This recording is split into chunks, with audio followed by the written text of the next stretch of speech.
la Argentina pierden todos los días 1000 argentinos el empleo, cierran 40 pymes.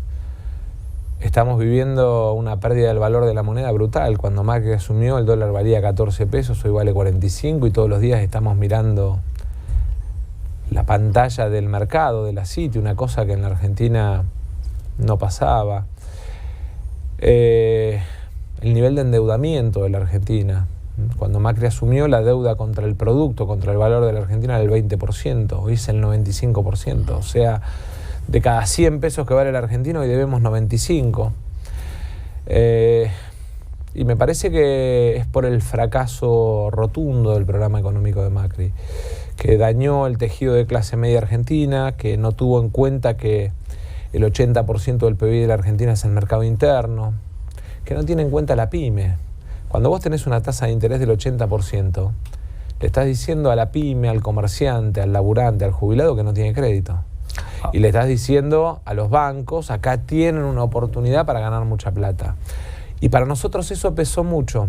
Pesó aún sabiendo que defender nuestra identidad, nuestras convicciones, nuestras ideas, requería de mayor firmeza, de sostener al Frente Renovador como fuerza política, ir a una coalición de partidos más grande, pero entendiendo que nuestra responsabilidad era darle al gobierno, digamos, un mensaje claro, pero sobre todo a la sociedad argentina, de que íbamos a la construcción de un nuevo gobierno y una nueva mayoría. Ahora, entiendo que vos pusiste por delante tu mirada sobre la política y lo que debería hacerse en la Argentina si ganan las elecciones versus mi interés individual. Mi interés individual. Ahora, ¿y cómo trabajaste con tu interés individual pensando que vos tenés una mirada particular de lo que fue Cristina en el gobierno y una mirada diferente de lo que hizo en el gobierno? ¿Cómo resolvés los dos mundos? Intuir hacia dónde hay que ir si ganar la elección y cómo ejecutar el poder con una persona con la que durante mucho tiempo no te llevaste bien, que es Cristina Fernández de Kirchner. El presidente va a ser Alberto. Y eso, digamos, tiene que quedar claro para por ahí los que juegan a la contradicción, pero sobre todo para la gente tiene que quedar claro que quien va a tomar las decisiones, quien va a definir el rumbo, quien va a armar los equipos. Después cada uno de nosotros, desde la vicepresidencia en el caso de Cristina, desde el Congreso en el caso mío, y desde distintos lugares, el resto podemos opinar, ayudar, aportar. Sí, pero no, vos me decís que el presidente va a ser Alberto. ¿El presidente va a ser Alberto Fernández en el siglo XXI o el presidente es Alberto Fernández en el siglo XXI, un parangón de lo que fue Cámpora en 1973? Porque Cámpora también era un presidente y duró 49 días. Son realidades absolutamente distintas. Pasaron casi 50 años de ese momento. Bueno, es el peronismo en el poder. No, la velocidad de la información hace que el ciudadano sea el dueño del control del Estado. La velocidad de la información en las redes sociales cambiaron la forma de interpelar el ciudadano a la política. Son realidades absolutamente distintas. O sea, vos lo que me contás a mí para que después la gente lo vea y lo lea es que si ganan las elecciones Alberto Fernández va a ser un presidente al margen de que Cristina va a ser la vicepresidente, que en el llano, cuando no es, en este ejemplo, vicepresidente, lo eligió como candidato a presidente. Alberto va a ser un presidente sensible, con autoridad, con capacidad de diálogo, y estoy seguro además que va a ser el presidente que le va a poner punto final a la grieta, porque el 11 de diciembre nosotros, aún aquellos que hoy equivocados están apoyando este gobierno, los tenemos que sentar a una mesa para buscar políticas de Estado. Argentina tiene que hacer el esfuerzo de salir de la lógica de la pelea para entrar en la lógica del crecimiento y el desarrollo. Compartí con Alberto, me acompañó en la campaña del 2013, cuando enfrentamos a... ¿Era tu jefe de campaña? En el 2015 también.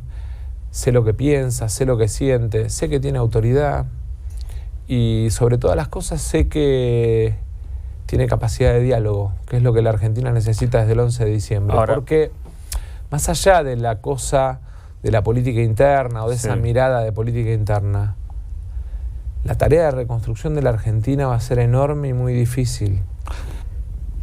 Hubo un momento donde a Néstor Kirchner, a Cristina Fernández de Kirchner, la investigaban por un presunto enriquecimiento patrimonial.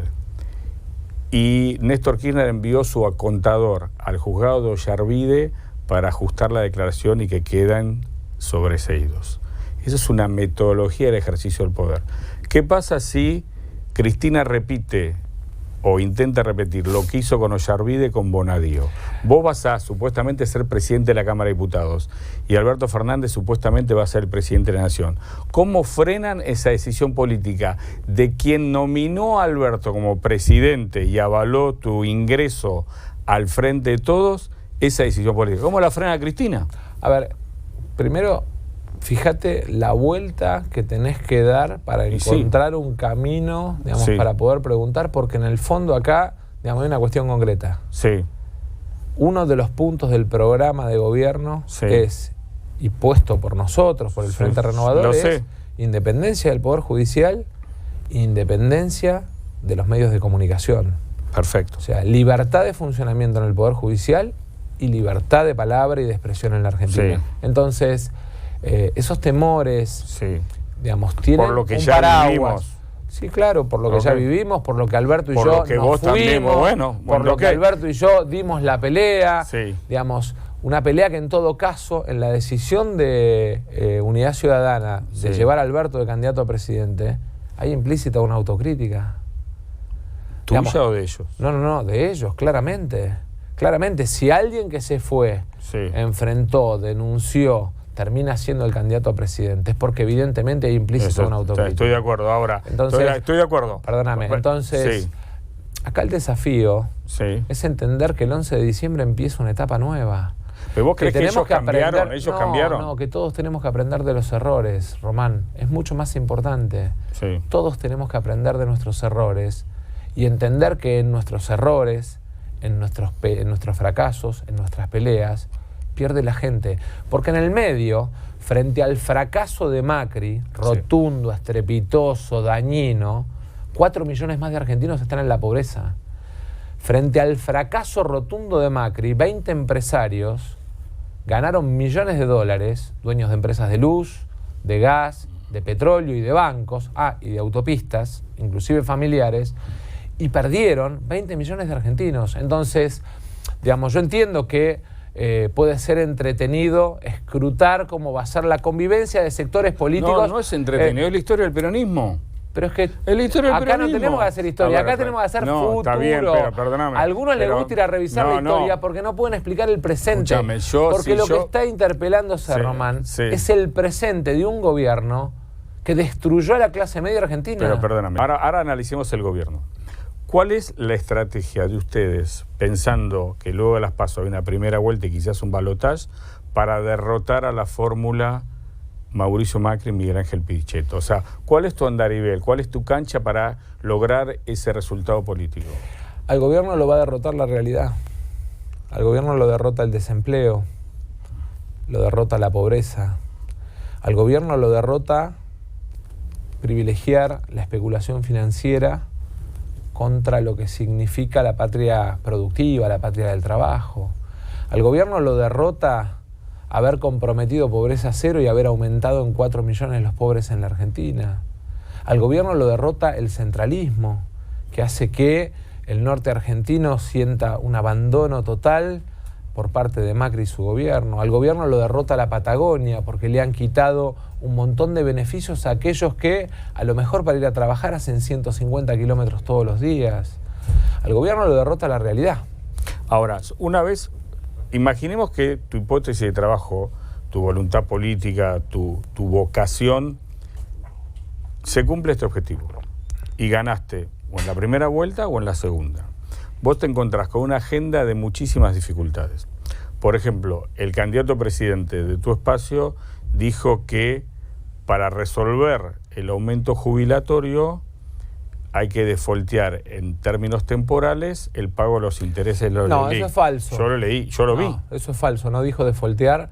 Y el default es patrimonio de este gobierno. No dijo defoltear. No dijo defoltear. Dijo hay que bajar la tasa. No, dijo dejar de pagar unos días. Dejar de pagar ese en términos, volumen de intereses. Bueno, perdóname.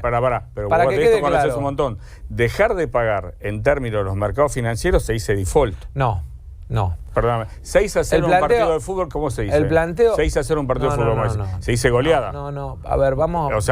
No confundamos a la gente de Román, porque si no, digamos, entramos en ver quién hace la chicana... No es más, una chicana. Por eso, quien hace la chicana más habilidosa, pero la gente no entiende nada. No planteó un default, decís vos. Alberto planteó claramente 3 cosas. Que hay que bajar la tasa de interés, sí, porque acá ganan los bancos y pierden los jubilados. Sí. Acá ganan los bancos y pierde el trabajador.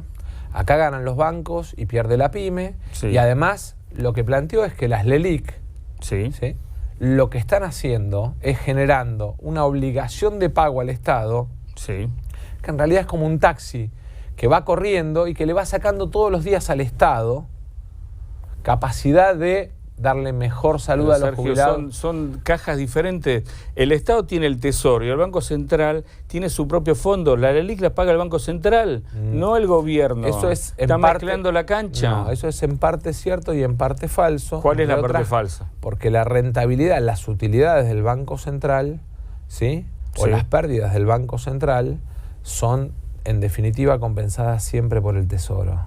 Las utilidades son, digamos, muchas veces aprovechadas por el Tesoro. De hecho, el año pasado el gobierno tomó, para cerrar los números en equilibrio, tomó utilidades del Banco Central y, digamos, las puso en la cuenta del Tesoro. Bueno,